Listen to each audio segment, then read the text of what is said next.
Good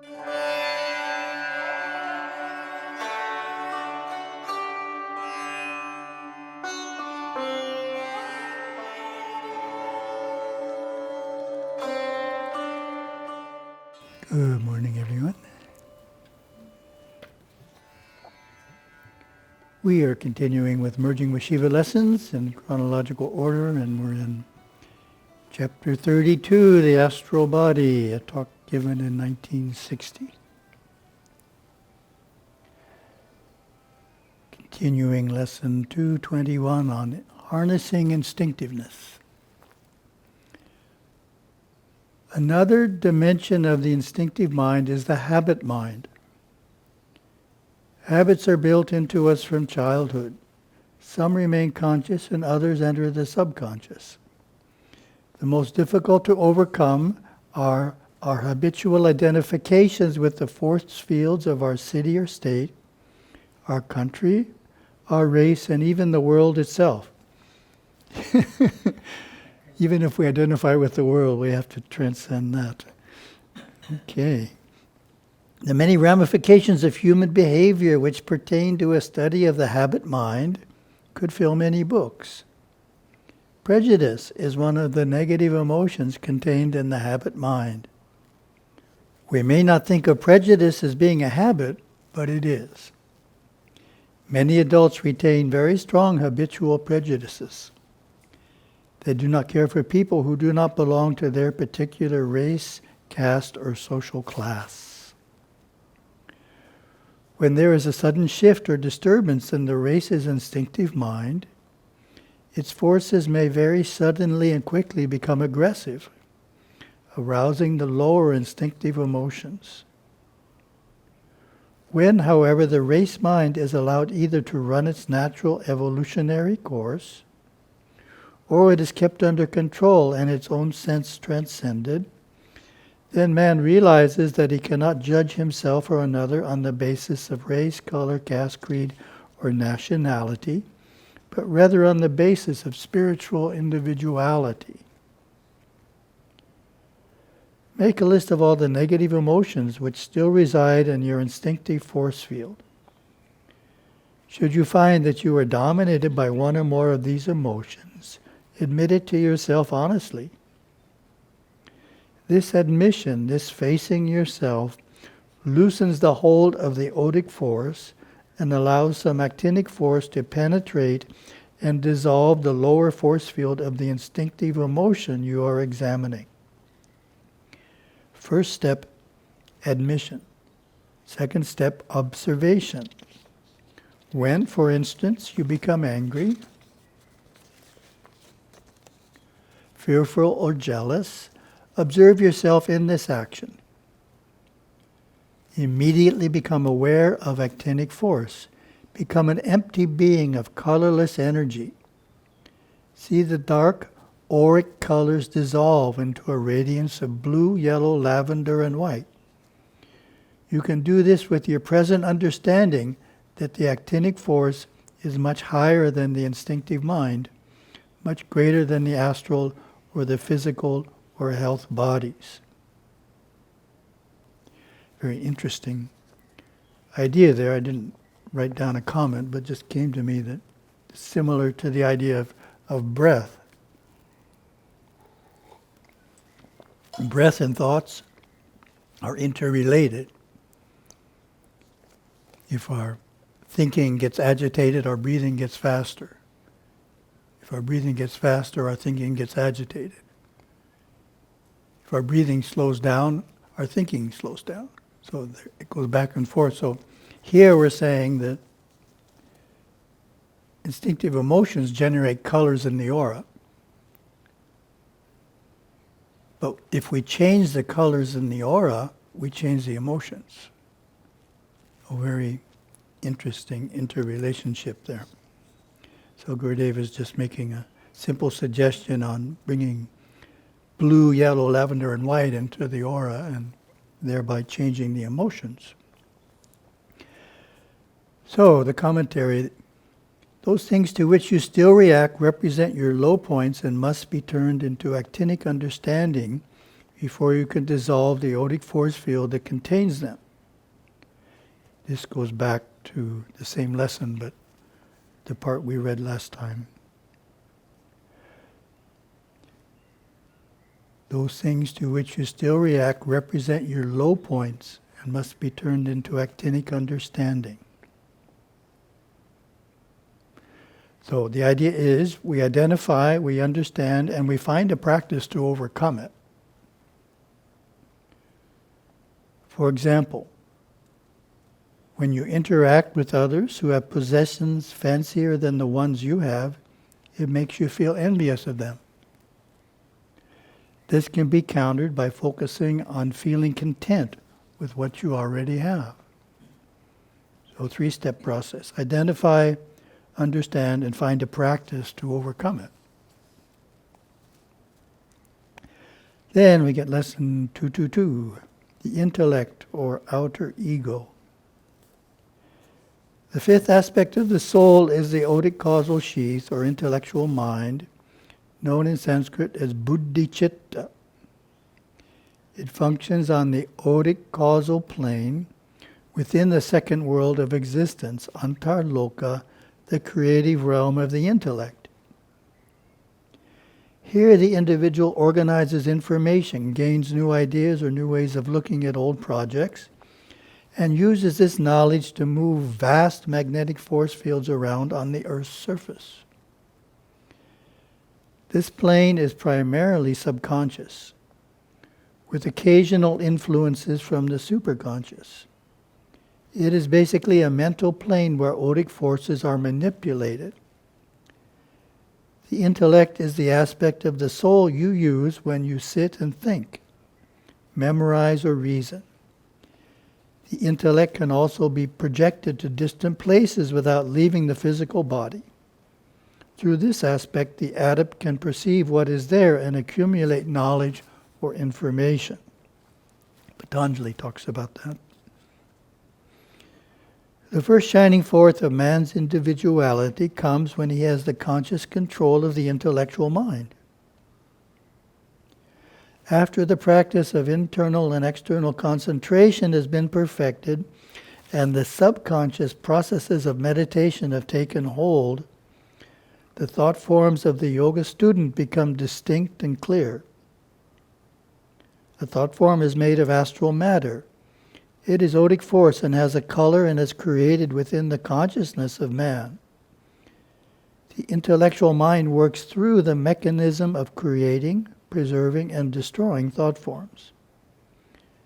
The intellect is the manifestation of a series of well-constructed thought forms. Therefore, the better a person is educated, the more distinctly and clearly does the intellect function. There are people all over the world today who have only unfolded to the 4th and 5th aspect of man and are guided simply by the habit patterns of the instinctive intellectual mind. But the governing of the odic force fields in the world as it is today is done through the conscious control of the intellect or the odic causal sheath. Diplomacy, a kind of love, one not wanting to hurt one's fellow man, suppression of the emotions of hate and anger, brings about a kind of harmony. These are products of the intellect, which when developed into a strong intellectual sheath, is able to control the baser emotions through controlled memory, controlled reason, and controlled willpower. The 3 faculties of our ability to govern forces of nature. So the last idea is very important. A strong intellectual sheath is able to control the baser emotions through controlled memory, controlled reason, and controlled willpower. The 3 faculties of our ability to govern forces of nature. In other words, we gain the ability to control the instinctive nature, the baser emotions, by strengthening the intellect, or specifically by acquiring the abilities to control memory, reason, and willpower. So the intellect is very important in that regard. The instincts won't get controlled without developing the intellect. But developing the intellect, as we'll see, is not the end of the path here. But it shows the importance of this, and that's, of course, a byproduct of going to school. Neither overrate nor underrate the intellect, for it fills several important functions in life, the great experience. But remember, the intellect is not the totality of man. It is only, figuratively speaking, the fifth aspect. The intellect is not the full mind. It is only one part, about 1/10 of the mind.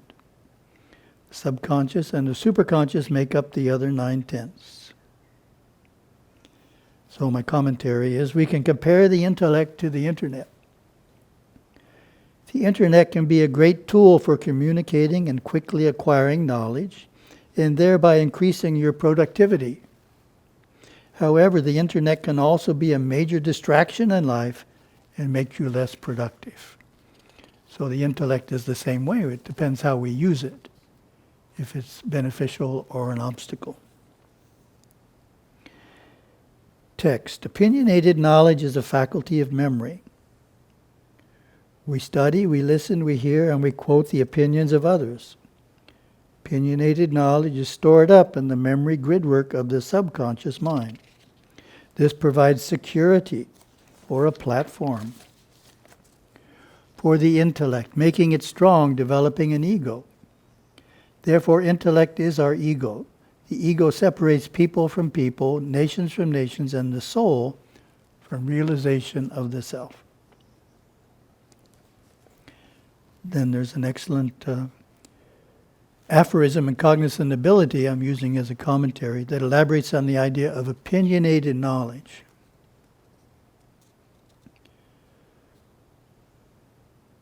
Oh, we were talking about how the intellect is valuable and needs to be developed with controlled memory, reason, and willpower to control the instinct, but this is showing the negative side. The intellect strengthened with opinionated knowledge is the only barrier to the superconscious. So that's the other side of an intellect.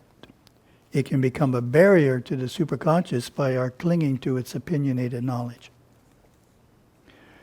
Opinionated knowledge can be harmful, for it is strictly of the subconscious realm of the mind. It is stored away in an effort to set up some security for the conscious and subconscious states of mind, something for them to cling to and lean upon.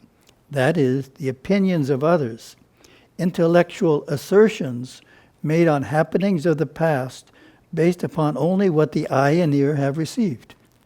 That's a challenging sentence. This well-formed barrier makes it possible for the mind to convince itself of anything outside of reason or within the realm of reason. It manufactures a large percentage of the world's so-called thinkers. When, however, you ask them their own opinions, they only reformulate opinions of others and culminate them into one of their own. This makes one think that by this rearrangement of knowledge, the thinking process has been stimulated. However, it is not. It has only run its natural course and is conditioned only by the faculty of memory. Memory, too, plays a part in the intellect, as you well know, for if very little memory exists, very little intellect would be present. When the superconscious mind is tapped, the essence of memory has been reached. All knowledge is awakened from within to the extent of the intellect. Your intellect at this very moment may be searching for a way out of accepting this treatise. That is why I say to intellectually disprove all you read here after you have read and reread it. Give your mind a break and let it make you think by turning itself back on itself. You'll be pleased with the outcome. Then we get back to the lesson. So all of that was just a diversion on opinionated knowledge and how it's a barrier. Your real education is the innerversity. Perhaps you have been thinking that this statement is anti-intellectual, against education. Let's examine the real meaning, function, and purpose of education. Education is not worn. It does not stick to you. It is not your collection of someone else's opinions. Through education, you stimulate your intellect. Education is that which you bring out from within yourself as a result of your personal interest in the fulfillment of your birth karmas or prarabdha karmas. Education means exposure to new ideas and old opinions, giving you the tools to explore your own opinions freely, make decisions, research and review them, and advance your understanding of God's soul and world. This is education. It is not static. It is as fluid as a river. Or it should be. You have the choice, the ability to remold your intellect any way you want. The great truths of life are a part of your being. They are within you. They unfold to you slowly as you evolve your comprehension of them. Yet they are always there within you, waiting to be realized. The only real permanent education is your unfoldment into the building of the intuitive mind through the control of the intellect. And we have a Yogaswami quote. He was very strong on this idea. Stop reading books. There goes our book sales, right? The greatest book is within you. That is the only book you should read. The others are just trash. Open the book that's within you and start reading it. Be very quiet, and it will come to you. So, of course, you need to take that in context. And context, if you look at Yogaswami's life, is up to maybe age 30, something like that. He was involved in scriptural study and all, as well, of course, his meditation. But he did study scripture in his younger years. But you need to reach a certain point where you say, okay, enough books. Now let's read the book that's within. So it's not that you never read books. It's that at a certain point, to go further, you need to access the book that's within. And back to the text, one last paragraph. Since the intellect is made fundamentally of thoughts which are ever creating, preserving, and destroying themselves, the control of thoughts builds the seventh aspect of man, the intuitive mind, or actinotic causal sheath, known in Sanskrit as Vijnana Maya Kosha. Intuition, knowing, awareness, and understanding, these are products not of the intellect, but of the intuitive mind. The dedicated student who has applied himself seriously leaves college not with a know-it-all feeling, but with an awareness of the limits of the intellect and profound respect for the vast amount of knowledge that he has yet to discover or unfold. Conceit is a sure sign of insecurity. Humility denotes awareness. So I have a good way of judging that. You praise somebody, see what they say. Oh, this essay is really great. You did a marvelous job. Congratulations. See what they say back. Do they say, well, of course, I'm brilliant. Thank you very much. That's a good one. Or, all because I had a great teacher. That's the last one is really what we want. Or all because of the grace of Ganesha or something, where you're really feeling that it wasn't just your own effort, but there was a grace involved from someone who knows more than you do. So that's how you can test. Wonderful day.